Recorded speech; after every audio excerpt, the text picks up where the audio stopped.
નમસ્કાર ખેડૂત મિત્રો, તારીખ 29/1/2024 વાર સોમવાર। આજે આપણે કપાસના ભાવની માહિતી મેળવવાના છીએ, પણ તે પહેલા મારી આ જીએસ માર્કેટ યાર્ડ ચેનલ ઉપર નવા આવ્યા હોય તો સબસ્ક્રાઇબ જરૂર કરી નાખજો, જેથી કરીને તમને દરરોજ કપાસની માહિતી તેમજ બજાર ભાવ મળતા રહે। તો ચાલો મિત્રો, ચાલુ કરીએ આજના કપાસના ભાવની માહિતી। તો ખેડૂત ભાઈઓ, દક્ષિણ ભારતના રાજ્યોની સરખામણીએ ગુજરાતમાં કપાસના ભાવ પ્રમાણમાં ઊંચા છે। હાલના રાજ્યોના યાર્ડોમાં સરેરાશ રૂપિયા 1400 થી 1530ની સપાટી વચ્ચે વેપાર થઈ રહ્યો છે। જો કે રૂ ગાંસડીમાં ખાંડીએ રૂપિયા 55,000ની આસપાસ ભાવ ટકી રહ્યા છે। હવે ધીરે ધીરે ગુજરાતના મુખ્ય યાર્ડોમાં કપાસની આવક ઘટી રહી છે।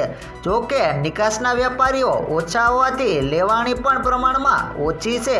વૈશ્વિક સ્તરે ન્યૂયોર્ક કોટન વાયદામાં 81 સેન્ટની સપાટીએ વેપાર થઈ રહ્યો છે અને કોટન ઓપરેશન ઓફ ઇન્ડિયા એટલે કે CCI દ્વારા આ સિઝન દરમિયાન અત્યાર સુધીમાં દેશભરમાંથી 19 લાખ ગાંસડી રૂ ખરીદી કરવામાં આવી છે, જેમાંથી 80% જેટલી ખરીદી દક્ષિણ ભારતના રાજ્યોમાંથી થઈ છે।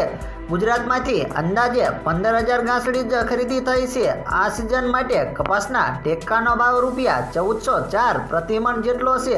છેલ્લા એકાદ મહિનાથી દક્ષિણ ભારતના કપાસના ટેકાના ભાવ કરતાં પણ બજાર ભાવ નીચી સપાટીએ પહોંચી જતા ટેકાની ખરીદીમાં વધારો થયો છે। જો કે કૃષિ બજારના નિષ્ણાતોના મતે બજારમાં કપાસના ભાવમાં હજુ વધુ ઘટાડો થવાની સંભાવના છે। આ સંભાવનાને લઈને જીનર અને સ્પિનર જરૂરિયાત પૂરી ખરીદી કરી રહ્યા છે, જેના કારણે કેટલાક ખેડૂતોને ભાવ વધુ ગગડવાનો ડર લાગતા તેઓ પોતાનો માલ જે મળે એ ભાવમાં કાઢી રહ્યા છે।